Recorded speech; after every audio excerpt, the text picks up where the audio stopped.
What's up, everybody, and welcome back to the Anything Better podcast with your hosts, Paul Virzi, me, Bill Burr over there, Andrew Themlis, the producer in Beverly Hills, and you guys listening to episode 81. We are back. I love these numbers, Bill. I love these 80s. Everyone's fun. 81, episode 81. Listen to this, Paul. Carl Eller, part of the Purple People Eaters, with Jim Marshall. He's going the wrong way. Alan Page and somebody else. I forget. Everybody played a 4-3 back then. Terrell Owens. Yep. Terrell Owens, right up there with Jerry Rice. Tim Brown, not only one of the greatest of all time, one of the classiest, makes you want to be a better man. Randy Moss with you guys, he was 81. He was 84 with the Vikings. Yep. That's right. Shannon Sharp. Ooh. Shannon Sharp, thank you for your service, right? Having to do a show with that fucking jerk off all these years. I mean, I don't know how he does it. I mean, he's literally... Well, they don't anymore. Well, he's literally a friggin' Adonis. He's in a Hall of Famer, and he had to do a show with some guy that you knew was the last dude picked in gym class, and he had to argue with this guy. No, dude. Art Monk. Art Monk. Oh. I know you're a Giants fan, but you got to respect. Respect. Art Monk went to White Plains High School. Art Monk's from Westchester. What was the name of the nickname of their receiving corps? Oh, I don't know. Come on, you remember they had the Hogs? Yeah, John Riggins was the Diesel. There's Redskin fans right now going crazy. There was Clark too. They had Clark. What were they called though? Oh, they had Darryl Green. Yeah, Mark Rippon was just throwing bombs that year. Oh my God. And here we go. Back in the day, Night Train Lane from the great Cleveland Browns. Great Cleveland Browns organization. That was the original Patriots, Bill Belichick, Tom Brady deal there. Dude, Skip Bayless looked at Shannon Sharp. You got me going now with that. Skip Bayless. Wait a second, Andrew, look up Night Train Lane. He might have been on the Colts. I might be wrong there. I think he was part of the Browns. Sorry, go ahead. No, Skip Bayless looked at Shannon Sharp and basically said, like, you weren't that good. You were okay. And, like, dude, Shannon Sharp, like, took his glasses off and, like, started, like, almost crying and freaking out. Dude, Skip Bayless, man, piece of work, that kid. Piece of work. Piece of work. Paul, you have not commented on how ridiculous that I'm dressed. I mean, what am I doing? I look like I got some blow on me. You know what? I was going to say, but you know what? I got to be honest with you, dude. I'm a kid that likes a comfortable sweatshirt. That thing looks amazing. Can I tell you when I bought this thing, dude? I was coming down off of mushrooms, and I'm like, oh, that looks so soft. Dude, I'm watching you in it now, and I'm going, dude, that looks like it falls on you soft.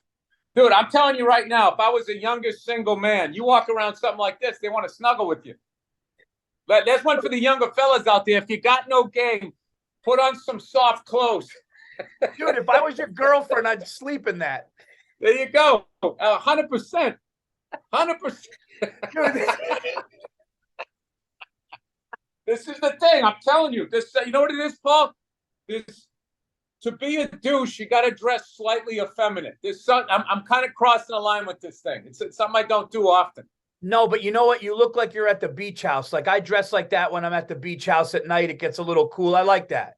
Now, the sunglasses, that's another thing. Okay. It's good. The sweatshirt. No. I put the sunglasses on because I knew I was like, all right, this is douchey, but I got to take it up another notch. I have to annoy the listeners more so than I usually do. Oh, I thought you wanted to offset if you thought this was effeminate, so you wanted to go gangster with the glasses. No, but I got to tell you something, dude. I just joined this gym. I always join bootleg gyms. I don't join the fucking chain ones. I like the mom and pop places. I go into this fucking place. You know, the workout equipment's fucking old.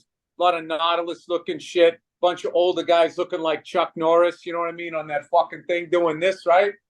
I go there. I'm telling you, man, it's like this fucking hodgepodge. Like the people that work out there, it's fucking hilarious. I was there the other day, right? There was 3 guys working out in their socks, their little ankle socks on. I don't know why. They were just walking around. I don't know where their sneakers were. They were just like big fucking weights, like 80s style, in these little ankle socks. And then I'm like, wow, that's like the third guy without sneakers on. And I walk by, you know, the leg press thing where you sit like an astronaut, like you go into the moon and leg. This guy was sitting on that doing fucking leg presses with mirrored shades on.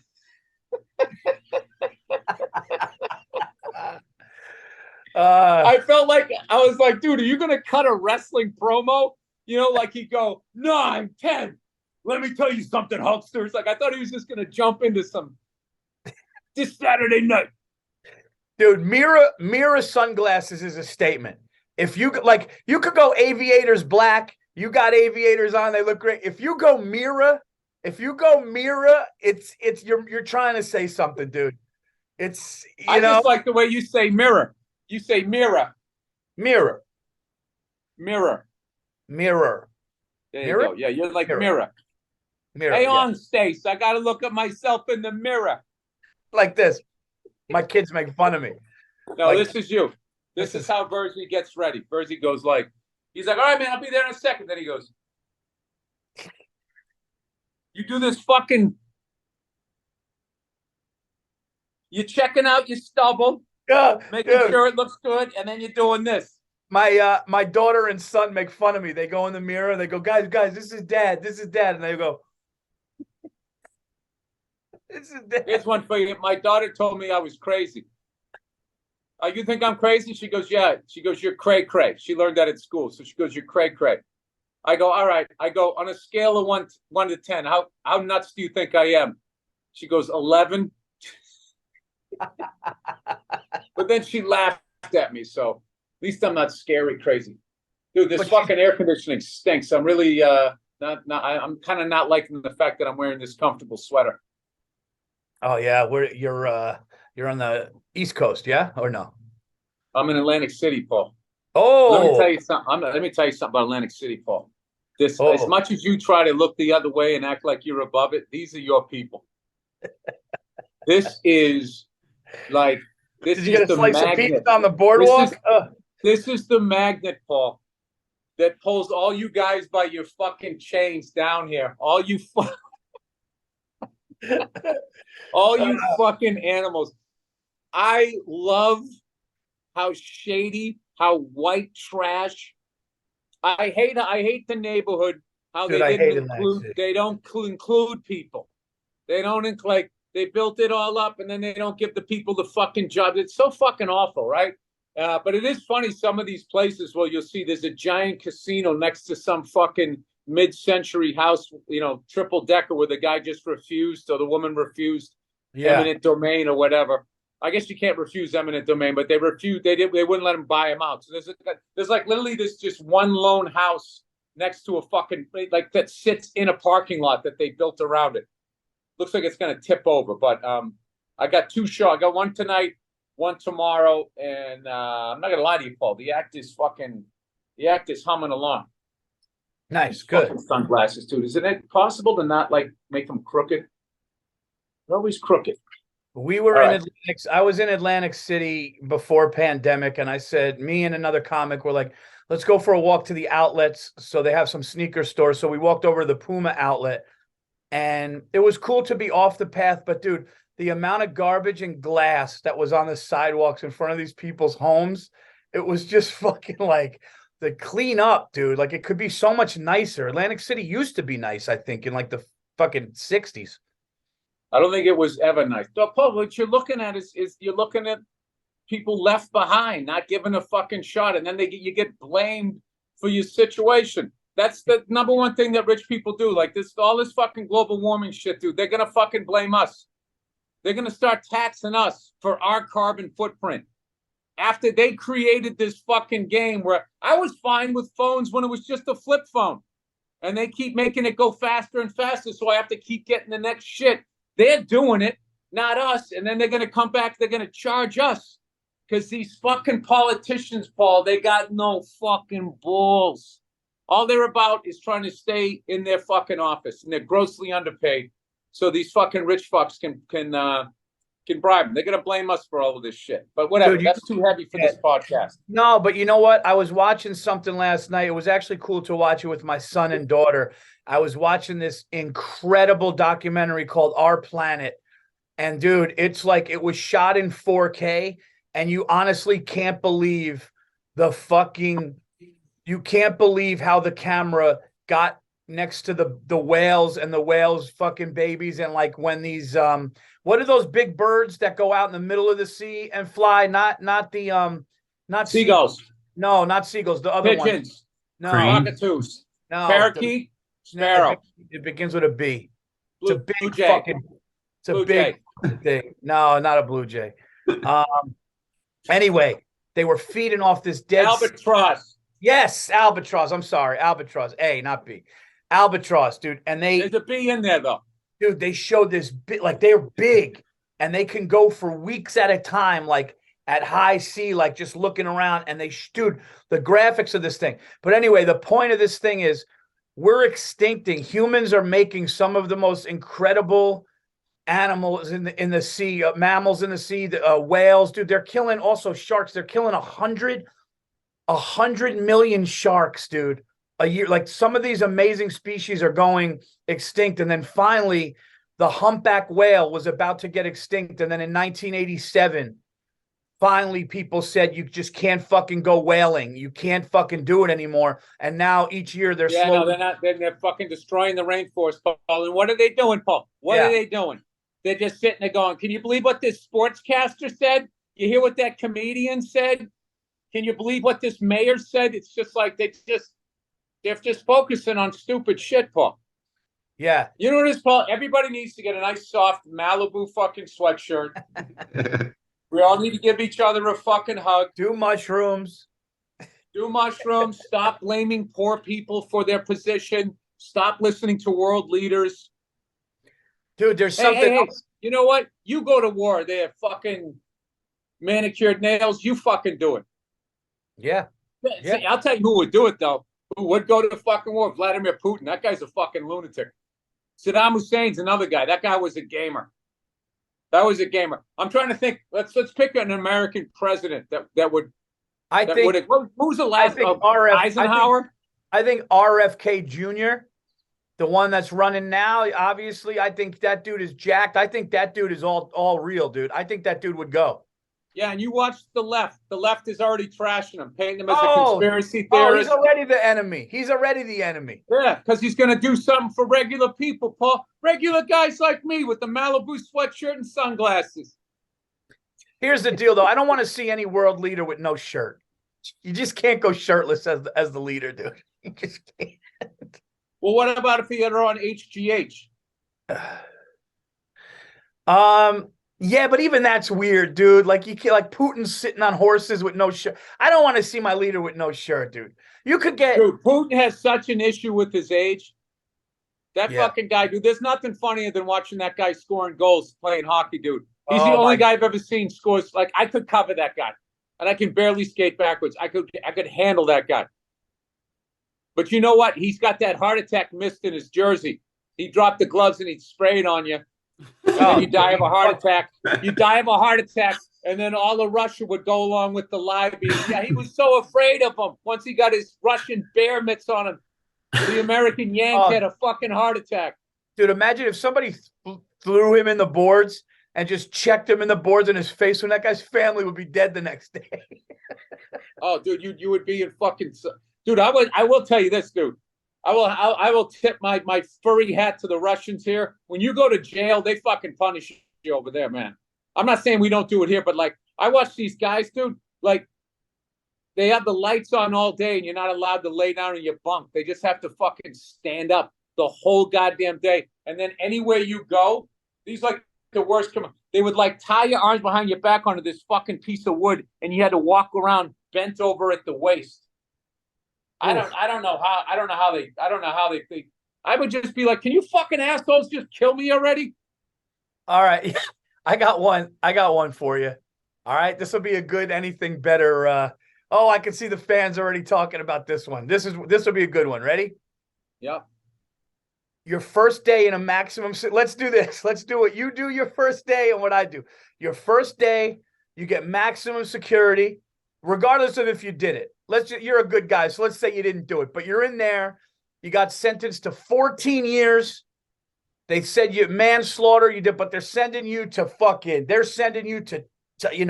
really, really high security, maximum security, rapists, murderers. You go in there day one, you got your fucking blanket, you got your clothes, you're walking through, everyone's going, hey, new meat, fucking pussy, welcome to my world. They're banging on their fucking thing. And you just get in there and they clink the fucking door shut. You sit down and they're yelling. What does Bill Burr do day one? Like, what are you trying to set a precedent? I suck the first dick I see.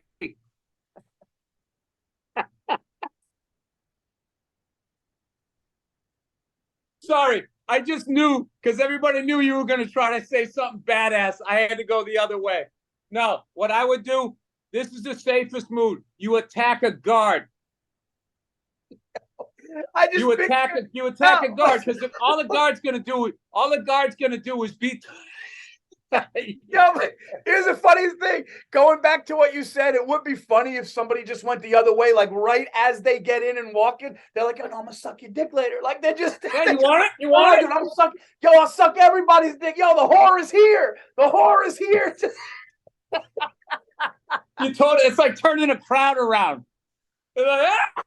You get like applause breaks and shit. You get a dick. I have no fight in me. Oh, dude. That is so. No, I think they say you're supposed to they say, like, guys that survived it, like, the first time you get challenged, you just got to beat the fuck out of the guy. But, dude, that's such a horrible. You don't have to do that. You just have to fight. So what I would do is I would probably go after a guard because all the guard's going to do is beat the fuck out of you. He's not going to rape you. He's got pussy on the outside. So, other than that, I mean, what am I going to do, Paul? I mean, I have no fucking idea. I don't have any of those. I don't have any of that skill set. Yeah. I think I would just try to make as many friends as I could day one at lunch. Just start cracking jokes. Just start telling stories. But then I would sit there. They would think he's trying too hard. This guy's a bitch. Yeah. The other thing, you know what I do? What you do is the first thing you learn how to do a prison tattoo, and you tattoo a swastika right on your forehead, so they think you're nuts, and you just get in with the Aryans, right? And then when you do your sentence, you fucking put a wool hat on, and you just go, "Hey man, I need a tattoo removed." No, but actually, they said they did an undercover show where a guy went in, and they do say that when you go into jail, you have to choose a group. And the people that don't choose a group are never trusted. And it's so like a white dude either has to go with the Aryans, or there's actually like another group that's like none of them, but they stay together. But you have to choose like a but clan. What would suck is if you joined the Aryans, you'd have to prove to them in some fucking way that you feel the way that they do. So there should be like a sports fan. There should be like a sports fans group. Just guys that just can't stop arguing sports. Can I hang with them, dude? I'll be with them, dude. Yeah, I just want to do my time. I admit that I fucked up. I am guilty. Can I just fucking sit here, you assholes? I remember this. This woman undercover went to a woman's jail, and she described it so perfectly. She said, "This is just a giant dormitory of idiots fighting over nothing." Something like that. She just cut right to it. It was just like, these people are getting fucking upset. Oh, it's all that respect thing. And like, I don't know.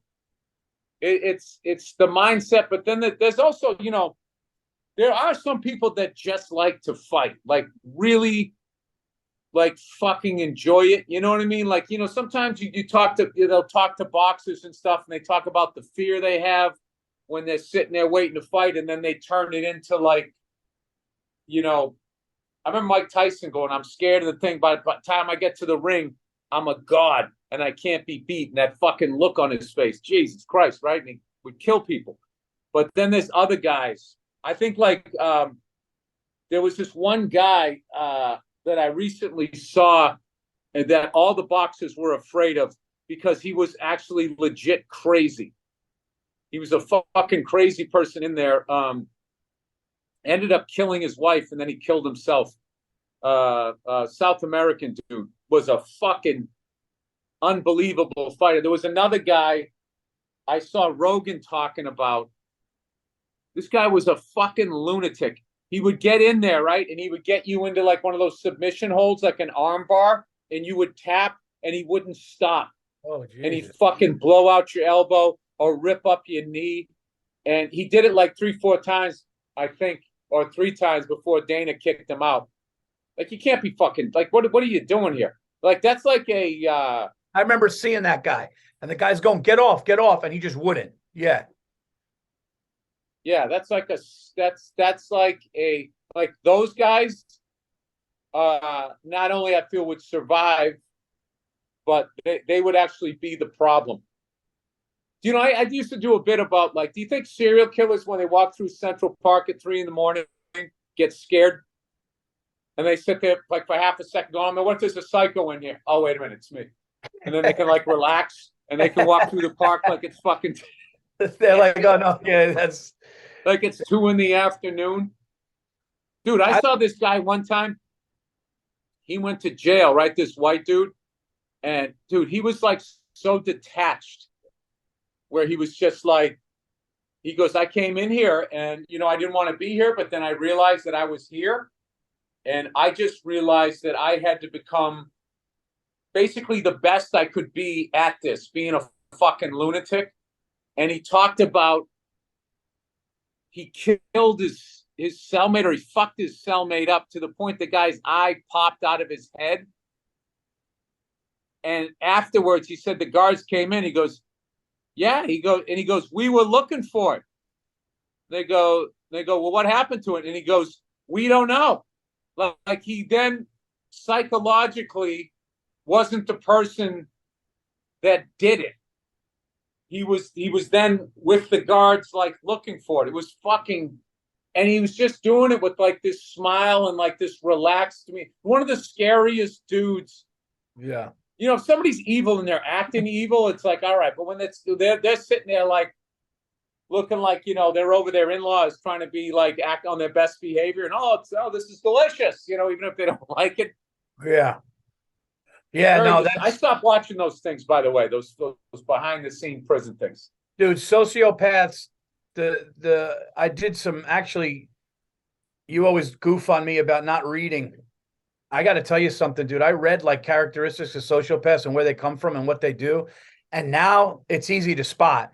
Is the difference between a narcissist and a sociopath is actually, it's significant. It's like narcissism is just somebody that everything is about them. A sociopath is like, they can't fathom.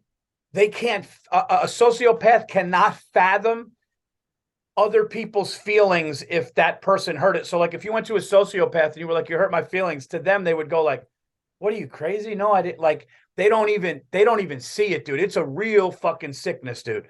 It's a real fucking, like, a socio. No, they pretend that they understand. Oh, I'm so sorry, but blah blah blah. Like they sort of, yeah, they don't they mirror. They sort of mirror whatever emotion you're putting out. They do the same thing. Yeah, dude. And I told you this on the phone, man. I have I got a couple sociopaths. I mean, narcissists in my life, dude, and my shoes is short for them now. Really fucking short for it. I'm just done with it, dude. It's like, listen, everybody's got a little bit of self-absorbed shit with their careers and their life and stuff. But I'm talking about people that like are narcissists to the point where I don't know what you're talking about, Paul. You know what it is about me, Paul? I'm a giver, you know, and it's really painful because I feel feelings so much. I've been doing a bit in my act right now about people who can make anything about themselves. So funny. Like the people dying in the submersible, gay pride. They're not even gay, and they're making the month about themselves, about how much they're an ally to gay people. It's like, dude, this isn't your month. Can you just shut up? Can you just shut the fuck up? You want to know one thing sociopaths say? No, one thing narcissists say? There's a list of 6 things that, if you hear people say this, one of 6 things narcissists say, and one of them is, I'm sorry you feel that way. So if you say something to a narcissist and they go, oh, I'm sorry you feel that way, that's like them being like, oh, that's on you. Like they're basically saying like, Yeah, it's not an apology. yeah, I named no. one of my specials that, Paul. What? One of my specials is I'm sorry you feel that way. Oh, okay. Because Yes. that was my way of saying I don't give a fuck that you didn't like the joke. Right. Right. So it was the non-apology apology. And yeah, it's almost in the kind of calling you like a bitch. Oh yeah. Yeah. Oh, I'm sorry you feel that way. You fucking grow up, baby. And it's like, no, I'm telling you what you did, which I didn't like. They're the worst, dude. I got them in my life. And I can't wait for them to be out of it. Yeah. I feel like narcissists live forever.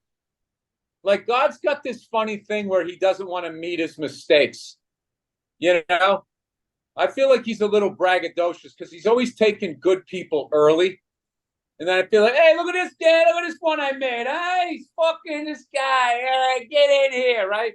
But all these fucking assholes, like assholes, man, they fucking live forever. I'm trying to think. I'm sorry, guys, about this. I got the landscaper right next to the fucking window. You know, of course he's here during the podcast. Is that all right? That son of a bitch. I'll fire him. So you don't have to. I can't hear it. Okay, good. Well, we had a good 4th of July, man. We had a good 4th of July, and everybody was safe. Nobody got hurt. We had a great show. We went a little smaller. You guys got to come next year, man. You guys got to just pack it up, bring everybody, and just and come, man. I know you always ask me 2 days before, and I always forget. You got to let me know. Yeah, we got to do it one time. We'll just get all the people out there, all the good guys. Hey, guess what I got to do? Finally going to talk sports here. I got to sit in the broadcast booth for the entire game, went extra innings of a Red Sox Twins. They hit a walk-off single, I believe. Twins did. They're in first place, Paul, by the way. First place in the Central, playing about 493 ball. Yeah, dude. I was too early. Dude, I was up there with Dave O'Brien and Kevin Euclid, and I got to tell you something. That was a dream of mine to do that. But that is a fucking hard job. That is a really hard job. Like, there's so much stuff to be paying attention to, and it's so much fun for 3 innings. Then you start settling in. You start going like, you're like, wow, man, this is like, it's a 3-hour performance. Yeah. Where you get these little breaks, in between innings or whatever. But who's the guy who speaks? Because like usually there's a guy. So like when Michael Kay does it with Paul O'Neill's the guy that doesn't talk as much. Who's the guy that talks to, like, who's the Michael Kay of that? Is it Euclid? Who does most of it? No. Euclid does color, and then Dave O'Brien does the play-by-play. Got it. So yeah, and like trying to figure out how to tell a story with that. Like, I swear to God, if you start telling a story, somebody hits a single, or there's a home run, or there's a controversial, somebody tries to steal second. Trying to like slip things in it's really I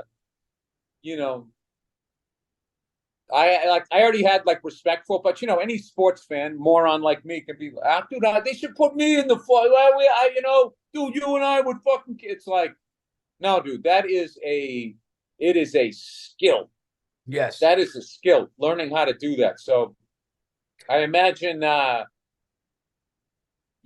What's his face? Tom Brady. I think they might be putting him in the booth. I think, like trying to get that in. Dude, like, they're giving him big fucking money too. They're giving him big money. The amount of hate like Tony Romo gets. Yeah, where it's like, I like Romo. You can almost know like too much stuff. Like I know a guy, right, who's like a fucking. He's a little self-involved, right? So he hates Tony Romo, and I know why he hates him.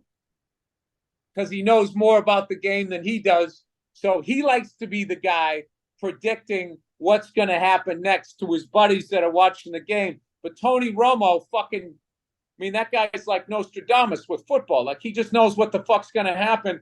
So it's kind of stealing his dude I called it moments. All the narcissists hate Romo. What he just said that was, it's like they can't handle that he knows. Yeah, and here's the thing. I love listening to Tony Romo because I feel like he answers questions I didn't even know I had. That's exactly how I feel. He says things and you're like, oh, is that why they're doing that? Oh, you learn. Hey, I didn't know they were doing that, and now you told me why they were doing that. Tony Romo's like my favorite color guy that's come along in a long time. Like I love Collinsworth. That's kind of funny. I actually love the guys that kind of get the most shit, and I think they get the most shit because morons they make morons feel stupid. You know what? I think there's some truth to that. I got to tell you something, and this is nothing against. I hate to bash anything a comedian ever does on this show or in life. But having said that, when Bill Burr hit the stage in Atlantic City. No. Having said that, when Dennis Miller was doing Monday Night Football and he would just go like, two teammates would fight, he'd be like, I haven't seen that since the Civil War.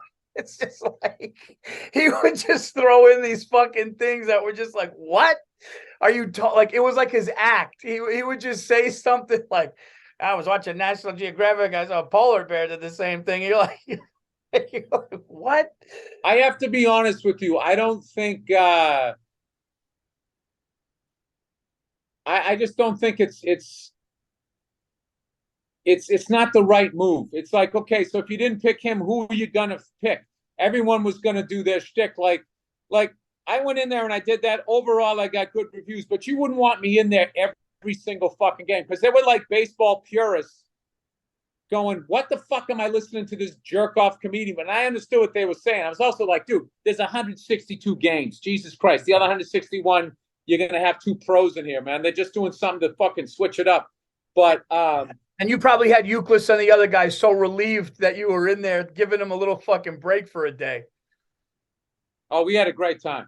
We had a great time. And I'll tell you, dude, Minneapolis in June, the amount of people that don't know shit about Minnesota and their winters go to Minneapolis in June are like, man, I could do this, man. All these fucking lakes out here. It's got a killer food scene, killer live music scene, great fucking people. It's fucking beautiful in June, right?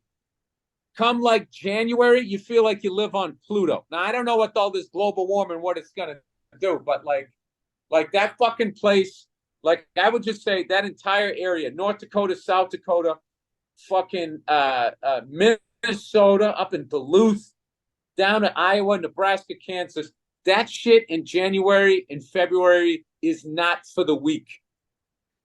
No. That is, you're not going to go down and get your little cup of Java and your little warmy fucking mittens and survive it, dude.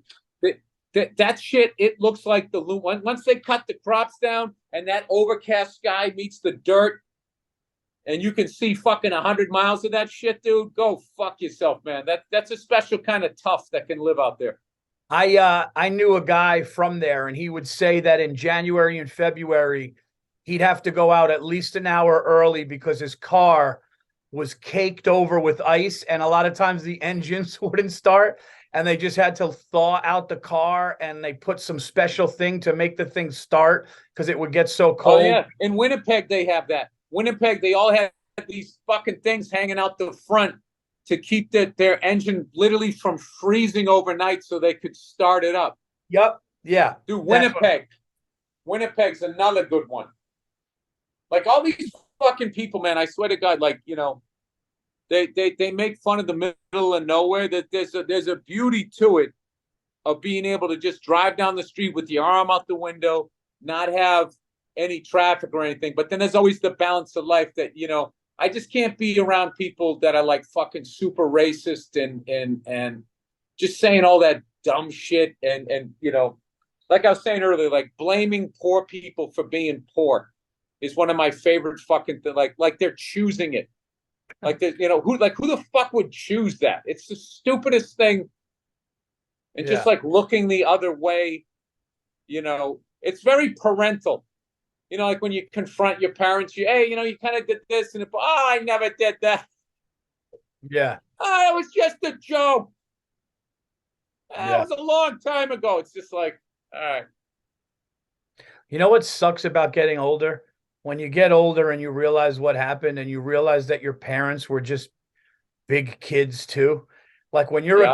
when you're a kid, you think your parents, because they're older, you think they have this unbelievable knowledge and that they're your protector and that, oh, it's them, so I'll be okay. And then you get old enough to where they were when you thought they were like that, and you realize no, they were just scared, fucked up, and just and totally misguided. And I They was were under figuring it out. yeah, they were figuring it's And it so was harder for them because oh there's fuck less. them. Imagine I'm just Yeah. kidding. No, there's just less information. Yeah. They were told to sit down and shut the fuck up, so that's what they did. I think like somewhere along the line,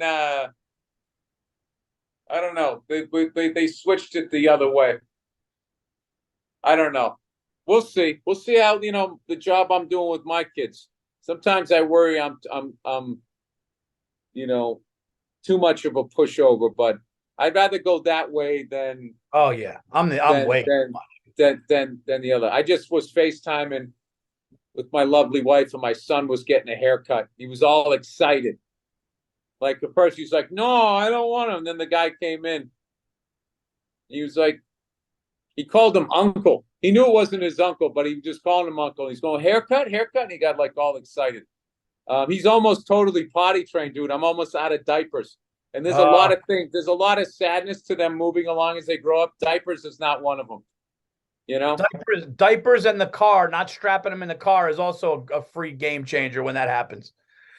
You know, when they could just go in the back and put the seatbelt on. Oh, Oh, I know. Isn't it unreal? dude, It's that was literally one of the like most somebody taking stressful. your, like somebody pumping your gas for you or taking your bags to the room. Just some little convenience like that. Like, oh my God, that was amazing. Thank you so much for putting your own seatbelt on. That was like that Louis C.K. joke where you walk around and that's the vacation. When you strap them in and you walk around the car, that's the vacation. 100%, dude. That Yeah. that is the biggest like thing that you learn early on as a parent. Like, oh, holidays are not a break. After the holidays, when they go back to school, that is my vacation. Yet I'm still working, but I don't have dude. We Yeah, did that's this. a hundred, dude. That's 100% right, Bill. When my 4th of July party was over, was when I go, ah, dude. The amount of Yeah, work, effort, and food and fireworks and making sure everybody's safe and nobody gets hurt or burned, making sure everybody's eating, the money going out, getting the ice, getting the coolers, doing everything. And I'm not fucking getting frozen burgers. What am I nuts, dude? I fucking make them. You know what I mean? I make 50 of them. You got to do it right. And then people start leaving, and you go, oh, pour me a glass of wine. It's fucking over. Go ahead. I'm sorry. oh yeah, and you get halfway through the glass and you pass out. No, Yeah, me and Nia did the ultimate okay. ultimate parental mistake on I think it was the third, the day before, right? We took the kids to the park, and we're gonna wear these kids out. We're gonna wear them out, and they're gonna go home, and they're gonna just nap, and we're gonna be fine. And dude, you cannot wear kids out. You know what happens? You get worn out. That's what ended up happening. Like we were coming They up to called your games. bluff, dude. They called your bluff. They had a little meeting and they were like, dude, let's run Oh, around and dude, make them think, dude. dude, I'm like a fucking Camaro with 120,000 abusive miles on it, and they're coming right off the showroom floor, and I'm Yeah. revving my engine like I'm gonna fucking keep up with them. Yeah. Dude, they had just it's actually fucking it's fun to it was fun to watch. I actually I had a great time, but then like I just had one of those things, where your wife goes, "Why don't we go here, right? On July 4th." Oh, July 4th, we also went to the park. And my wife was like, "Why don't we go to this such and such place?" And I'm like, "You want to go there, like a really touristy place?" I'm like, "You want to go there? It's July 4th." She goes, "Yeah, just kind of tire them out or whatever." And I'm like, and I'm thinking in my head, we have 363 days to not fucking go here. Every fucking jerk off on the planet is going to go to this fucking place. And dude, we showed up. Shit show.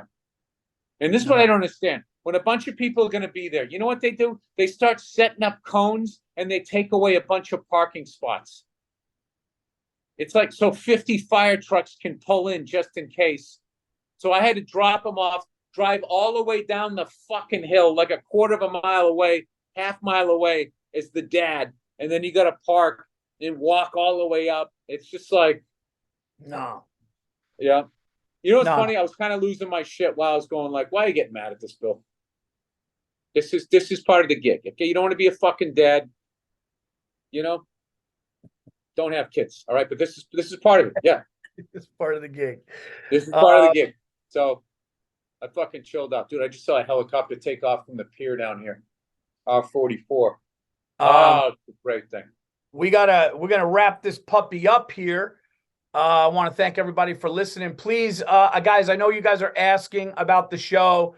We're going to be back to every week when the NFL starts. We're doing 2 a month until the NFL starts. So continue to subscribe, like, listen back to old episodes. We're coming back. I will be July 22nd and 23rd. I'm going to be at CB Live, Copper Blues Live in Phoenix, Arizona. And then I have dates in the fall, guys. October, I'm going to Philly. I'm going to San Diego. You go to paulvirzi.com for those. Bill, I know you're on tour right now doing shows, right? I'm in the middle of a 4-week run. Next week I got Tacoma and Edmonton. And then Paul, I got sort of a vacation. Dude, I have a memory of Edmonton. I have a memory of Edmonton with you. When we did Moncton to Victoria, and we did 22 shows in 20 days, which I can't believe is 10 years ago, I think, dude, which is so crazy to think of. We did Moncton to Victoria. It was 20 days, 22 shows. That's what people still talk about. He gets a little emotional, but we're in Edmonton, and Bill and I would be in the car going to these gigs, and we would kind of push each other about. Like, we would always like try to do one like that. And I just said this thing. I'll never forget this, dude. People remember this too. I'm in the car with Bill and I go, yeah, dude, I want to do a joke about how every time you go to a guy's house, you see the wedding picture with him and his wife looks like she was training for the decathlon. She's just like, you see her jawline and you see her biceps. And I go, and then like a couple years later, it just goes to shit. And I go, at least meet me halfway. At least come down the aisle halfway so I know what I'm dealing with. And Bill goes, you actually said to me one time, I swear to God, it actually made me feel good.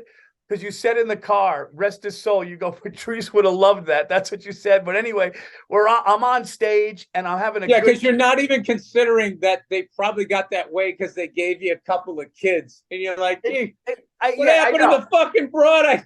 Dude, so, and listen, it happens to me. So, dude, we're in a theater. There's 2,800 people. I'm having a good set. And I go, all right, let it fly. And I never forget. I go, yeah, man, they look like they trained for that. I was like, then it just goes to shit. I go like, what the fuck? And dude, you just heard one person in the theater. It was so quiet. You just hear one person in the theater go, oh my God, dude, am I fucking set? I remember that. You remember that? You ate it. You ate it hard on that one.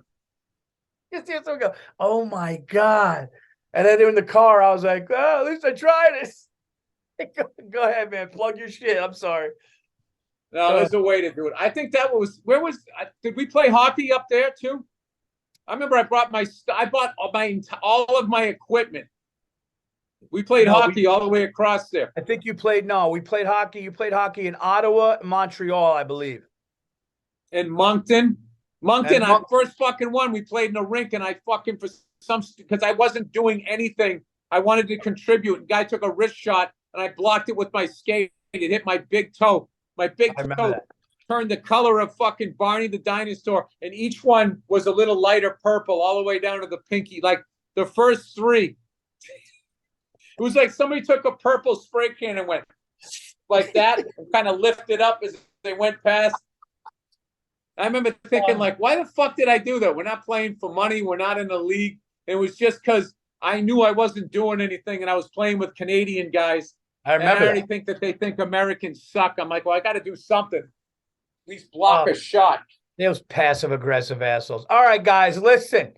We are we're wrapping this puppy up. Thank you for listening. Rate and review the show, and please subscribe. Tell your friends about the Anything Better podcast. We'll be back next week. Anything else, Andrew? We good? All right. See you guys next week. Take care.